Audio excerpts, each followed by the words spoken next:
Greetings, everyone. I am Don Balcom, and I am the chair of Church Council at University Methodist Church in Chapel Hill, and I want to welcome you to our April Church Town Hall meeting. The purpose of our Town Hall meetings is to have an interchange among our members of the congregation with regard to matters that are important and timely within our own congregation and Methodism more broadly. Given that we are now operating remotely to a large degree within the context of this worldwide pandemic, we thought that it might be useful today to give you a big picture perspective of how we think we are doing and how we are operating within that context. As a result, we're going to ask our various pastors to give you a sense of how things are working broadly and within their own areas of ministry. So we'll start with our senior pastor, Justin Coleman, giving you a big picture perspective on Methodism and implications within our broad worldwide Methodism with regard to how the pandemic is affecting us. And then we'll look more specifically at our local congregation, asking the various pastors to broadly let us know how their ministries seem to be operating, and perhaps with an example or two. And then finally, we'll ask Jonathan Owens, who is chair of our finance committee, to give our congregation a big picture perspective of how our church seems to be doing financially during this pandemic. Given that we are working remotely, what this means is that all of the various speakers are recording their messages ahead of time, and we're putting those together for you. As a result, we're really not in a context to be able to have the full exchange that we would like to have under typical kinds of conditions. If you're watching this at 1 p.m. on Sunday, Creighton will be logged in, and if you have questions that you type in, then Creighton will make a record of those, and we will respond and get back to you at a later time. If you're watching this on a delayed basis, we won't be able to see any questions or comments that you make as you watch this. So we hope that this will be valuable to you. I think the sort of broad question for many of us is, how are we doing with this transition in terms of how we're trying to interact, provide support, and reach out to people in our community and beyond during this rather difficult, stressful time that we're all under. So let's, at this point, turn things over to Justin. Hello, church family. It's good to be here with you during this town hall meeting. What I hope to do is to lift up several areas that might not be lifted up by other staff members who will be telling you about all the amazing things we're doing here at University Church as we adapt to the conditions created by COVID-19 and this time of social distancing. The first thing that I would like to lift up is something that we've talked about at several town hall meetings, and that is the General Conference of the United Methodist Church. We expected that in mere days, delegates from around the world would be meeting in Minneapolis to hold a general conference where we hope that there would be some decisions made that are quite consequential to the life of our church. Well, our general conference has been delayed. It's just been released that General Conference will be held in August of 2021 in Minneapolis. And so we have more than a year before our next General Conference. What are the implications of that? Some of those implications are not quite clear yet. We don't yet know if the time frame will be opened up again for new legislation, new petitions to go toward General Conference.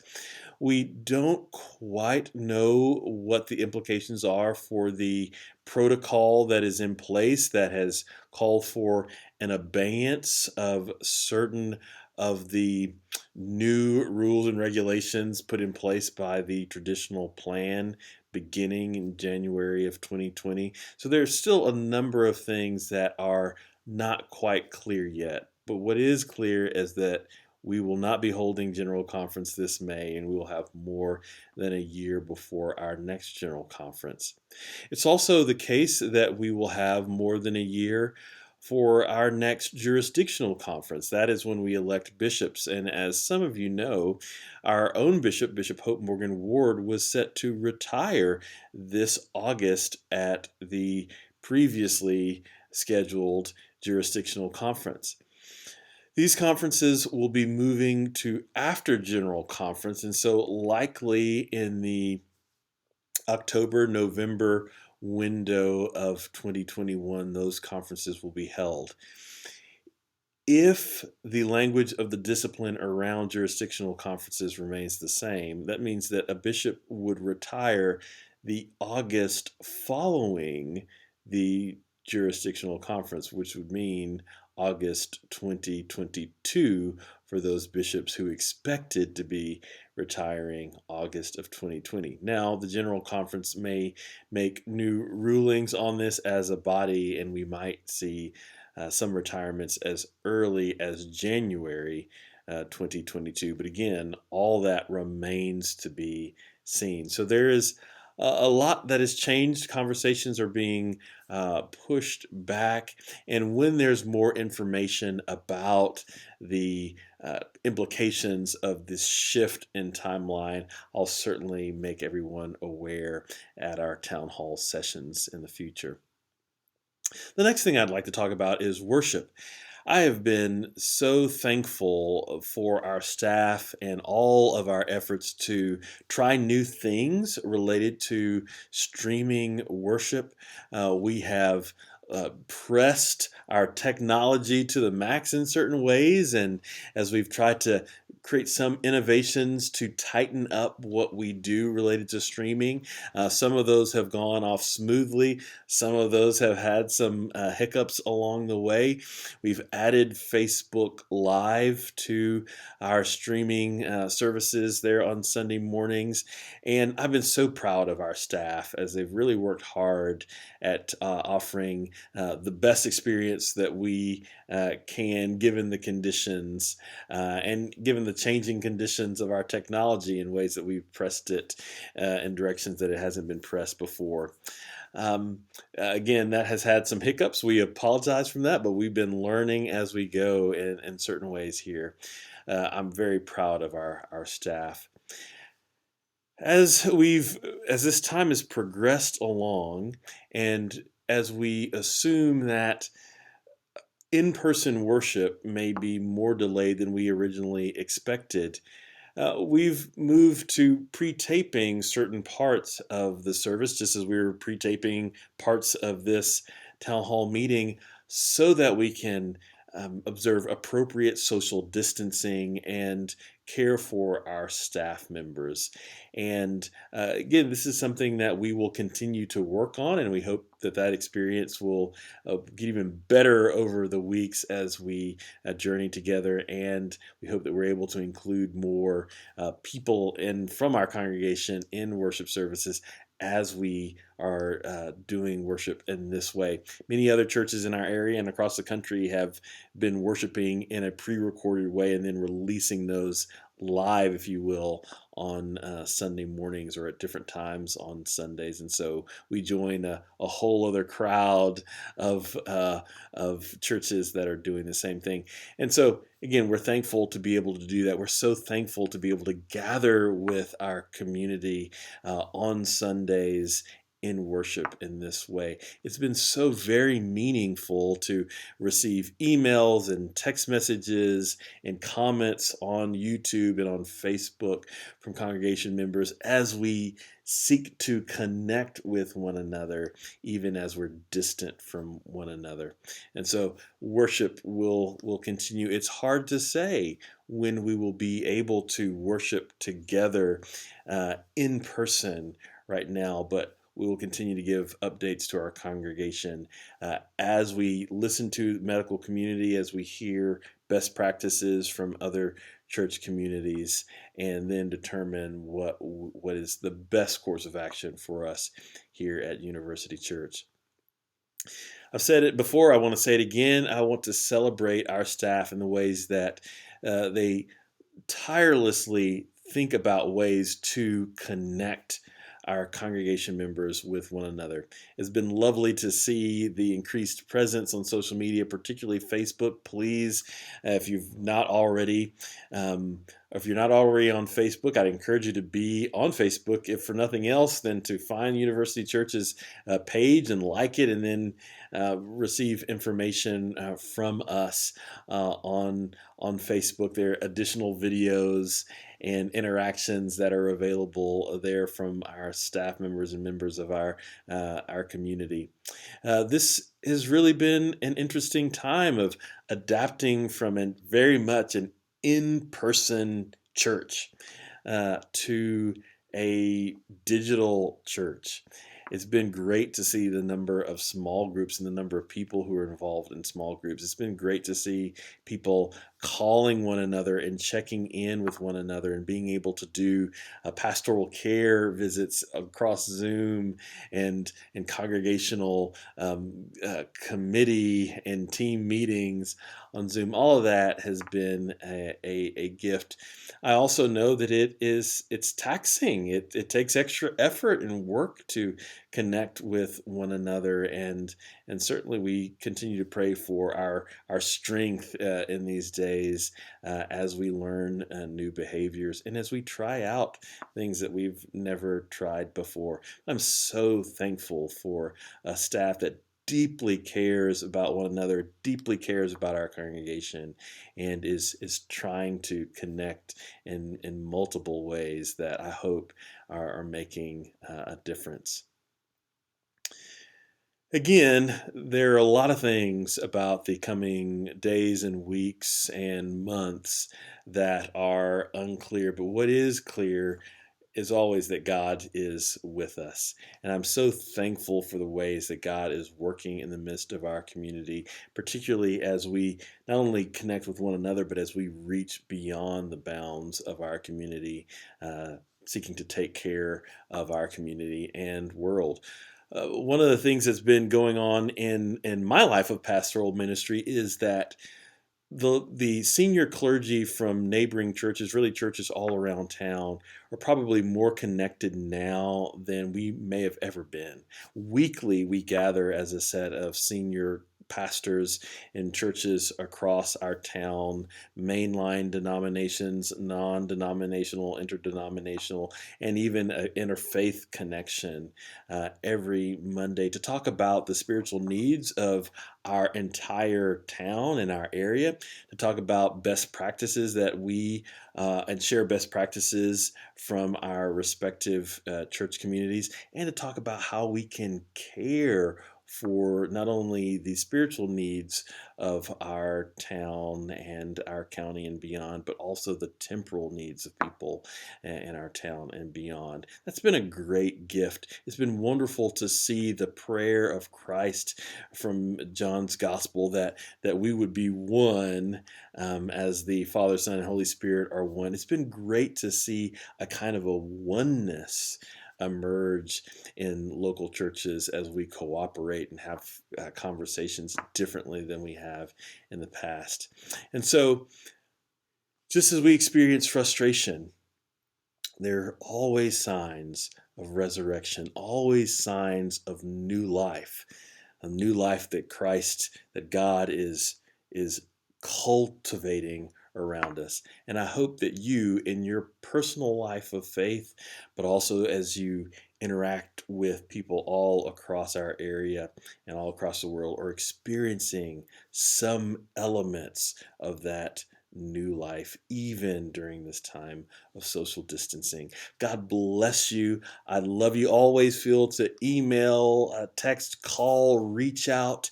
I encourage you to use the email address that we've sent out in various church communications, prayers at universityumc.church.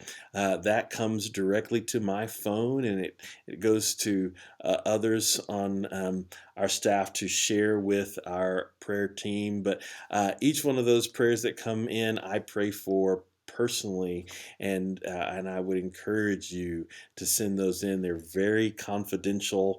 They're not shared with everyone, but we do like to pray for our congregation and the needs of our congregation. So please feel free to use that email address, prayers@universityumc.church. God bless you, and we'll see you via Zoom or around town sometime soon. Peace. My name is Toby Nguyen. I'm the pastor of Discipleship and Nurture. We have 4 main areas that we have grown in the digital or virtual world within Discipleship and Nurture. And the first I would like to talk about is videos. Twice a week, I've offered new videos for folks to have a connection to worship and a connection to their staff and clergy. The first video is one that we shoot at the very end of the week, and it's a conversation between Pastor Justin and myself about the upcoming sermon. The second video that I shoot, it's early in the week and it's after the sermon, and that video series is called Between Two Sermons. And that is a conversation that I have with one of the other clergy persons or a staff member, a program staff member, for us to reflect on the sermon from this past Sunday, and for them to also talk about where they might be taking that missionally into their program area. I hope that these 2 videos each week are a great opportunity for folks to feel more connected to the worship service and more connected to their clergy and staff who are continuing to work really hard during this period where we're not together in quite the same ways. The second area that I've focused on is virtual small groups. We have started a new virtual small group using a new platform called Amplify. The Amplify app is something that's been put out through the Methodist Publishing House, and it is a place that a church can buy a subscription, and then the church members can register for the app without a cost. And within that app, they can watch videos that you would often watch and is a part of a Sunday school class before you discuss some material.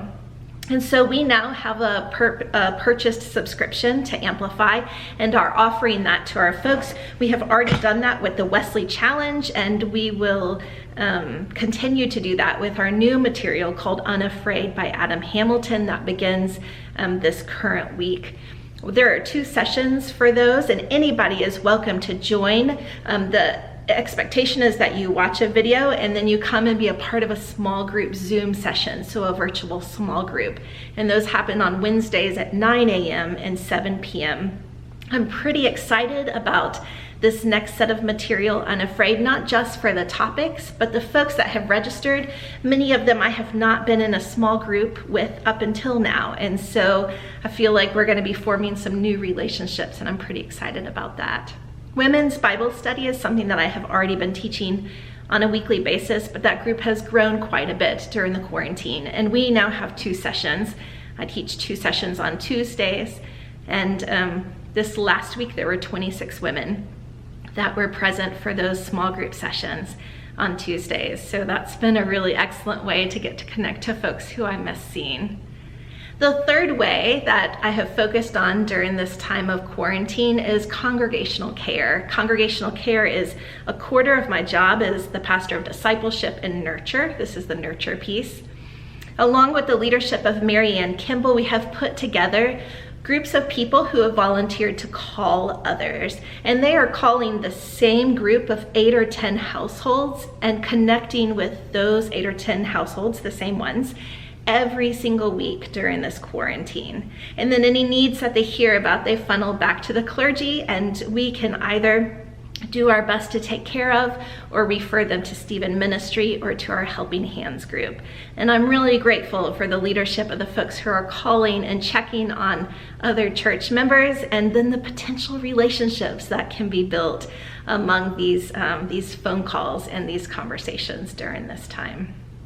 The very last thing that I'd like to fill y'all in on is what is going on in the children's area and the youth area. Rebecca Dick continues to provide excellent videos, both during the children's moment on Sunday morning, but also videos that she's sending out to the children. That's a time of music and movement and conversation.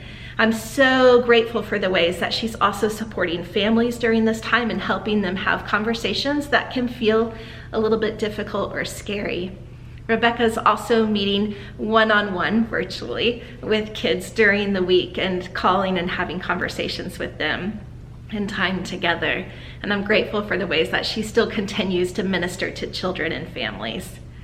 Charlie also has been fully involved in the youth program. They have had a variety of different ways that they've gotten together. Confirmation class has continued. Youth group has continued. They have had some youth group at home materials that went out for several weeks, and now they have started kind of a Zoom youth group where they're together as a larger group, and then conversations will be happening between small group leaders and youth going forward.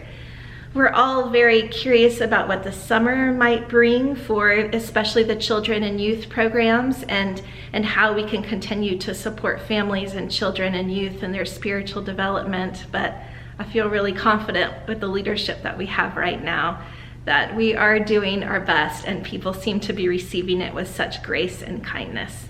Thank you for giving me this opportunity to talk to y'all about some of the things that are happening in the areas of discipleship and nurture. If you have any questions, please reach out, and I would love to tell you more. Hello, University Methodist Church family. I'm Creighton Alexander. I'm the Executive Pastor for Outreach and Operations with a brief update. While so many of our mission projects were canceled in the spring, I want to let you know about 3 ongoing projects that have taken place over the last 6 weeks since we've been sheltering in place. The first one is the Lunch Brunch program. In partnership with CHCCS and 12 other faith-based organizations, we've been helping to feed over 2,000 kids a day in the Chapel Hill, Carborough area. Each day, there are 30 sites where food is given out to students and their families. University United Methodist Church has 4 of these. Over the last 6 weeks, we've seen over 45 volunteers give over 250 hours so far to make this program a success. I want to say thank you to them for helping make this happen. The second program is Project 5000, led by Jeff and Karen Ford. Normally, this is a Lenten practice for the church that helps provide needed food for social service agencies like IFC. Now with the pandemic, the need for this food is even more important. That's why Jeff and Karen are encouraging us to continue Project 5000 through the immediate future. You can go to their house to get boxes to fill up and then bring them back to their carport. Jeff will then take them to IFC to limit everyone's exposure. Thanks to Jeff and Karen for making Project 5000 such an important work over these last 6 weeks. Third mission of the church that I want to highlight is the Giving Garden, led by Ann Booterball and her garden gnomes on our Estes property. This year, Table has asked the Giving Garden to grow tomatoes and cucumbers for their weekly distributions to needy students and families in our area. Ann and her team have set up policies and procedures to limit the number of people working in the garden and to make sure that the tools are cleaned and ready for the next person who comes in. If you would like to help, you can contact Ann or show up at the garden where there are instructions, daily instructions for what needs to be done. Thank you to everyone who's making the Giving Garden such a vital ministry of the church. Thank you to everyone who's making the Giving Garden such a vital ministry of the church.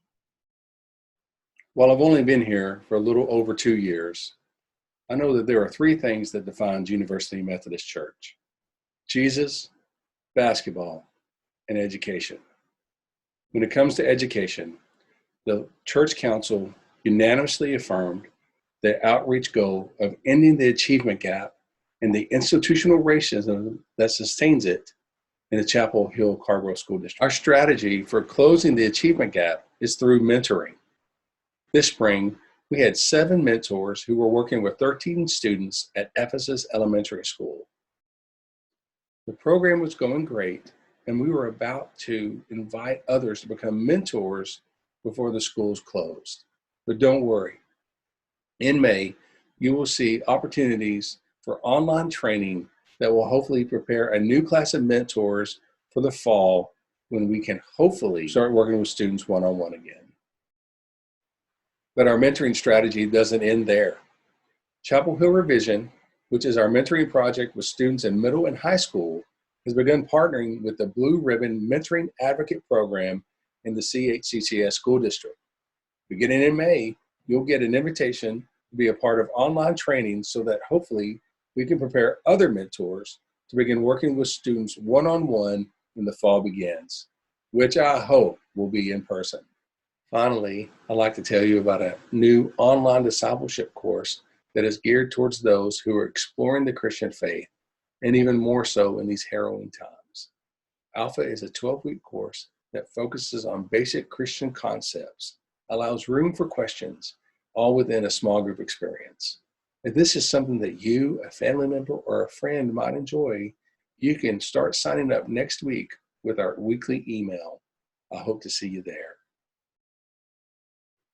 Thank you for the chance to share this update, and thank you to all the volunteers that are being the church to our community here in Chapel Hill and Carborough.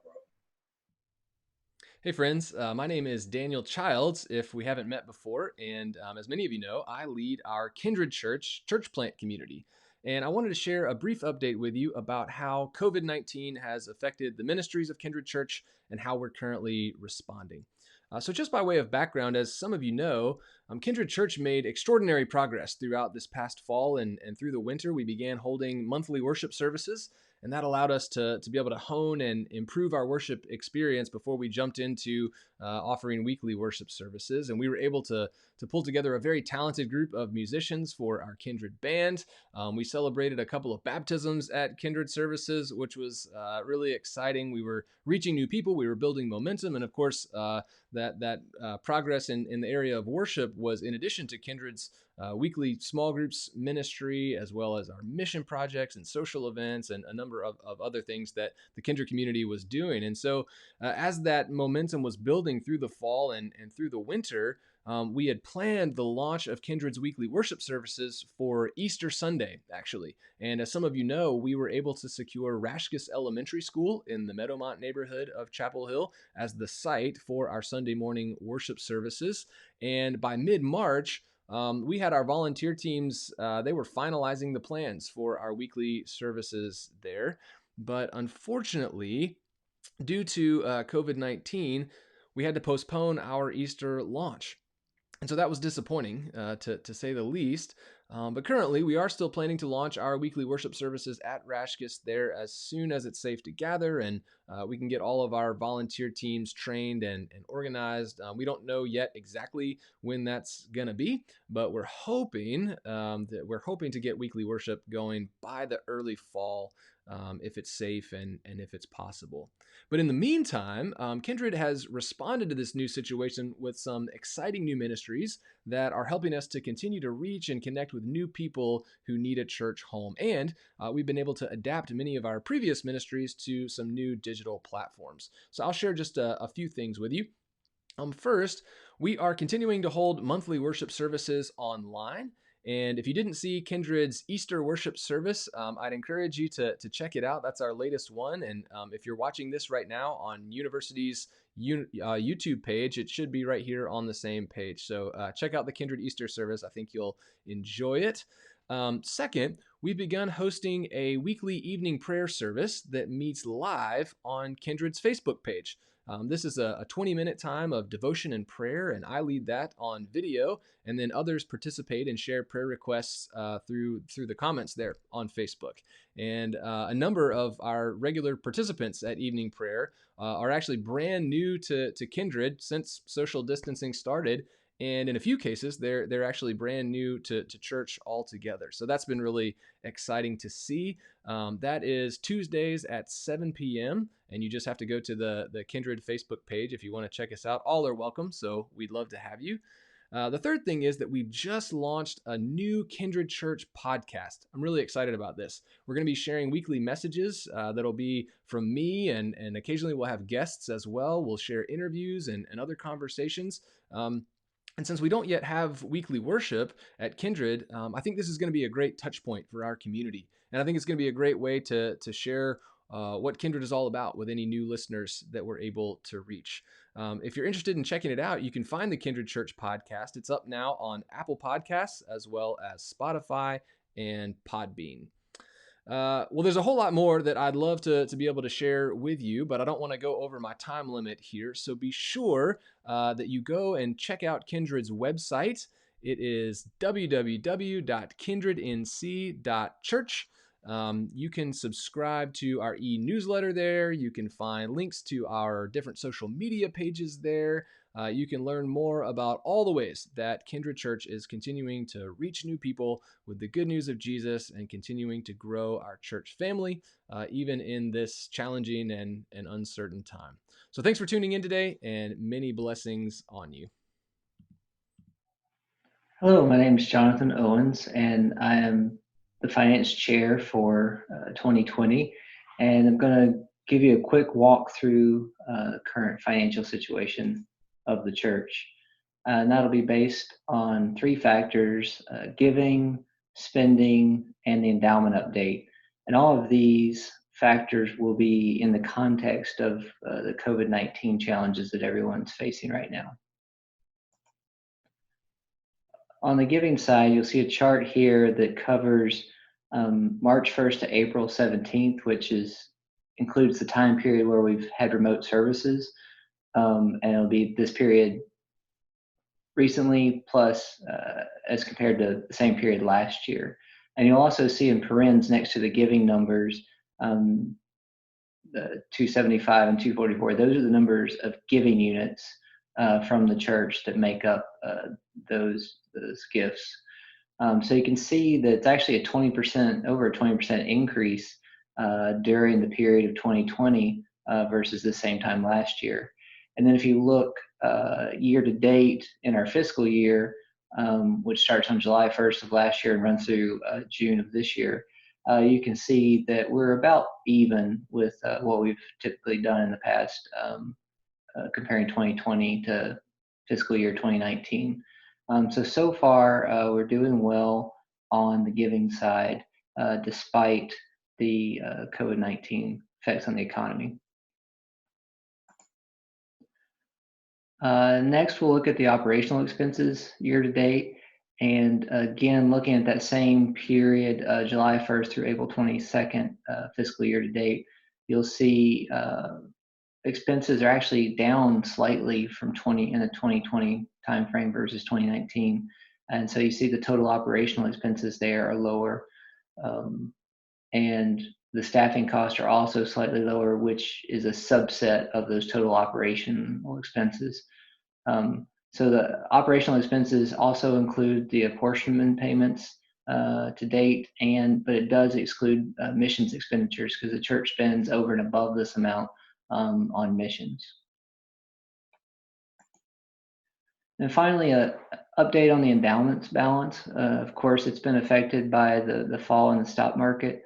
The S&P 500 over this same period, basically the first quarter of 2020, has fallen by 20%. And so you see that the two funds that make up the endowment, and Edward Jones, the United Methodist Foundation, they've both fallen in the 13 to 15% range. So we will expect that to improve and recover over time as the general market recovers. But versus the market, we're actually doing pretty well. So all in all, it's appreciate the chance to give you an update, and also want to say thank you to Mike Saunders for pulling these numbers together for us for this update. Thanks a lot, and God bless. As you have just heard, our church not only is alive, but in many ways it continues to flourish and to thrive. That requires creativity, it requires flexibility, and it requires that we always make certain that our base for all of our activities is founded in our faith in Jesus Christ. If there's some of the activities or programs that you heard about today that you would like to learn more about or be involved with, we hope that you'll reach out to any of us. Likewise, if you have ideas, we always depend upon the creativity and ingenuity of our congregation. So if you have new thoughts about ways that we can serve, we hope that you'll please provide those and share those ideas with us. If there is ever a time in which we have experienced the interconnectedness among all of us, this is it. And so for everyone who spoke today, we wish God's richest blessings upon you and upon all living creatures. Thank you.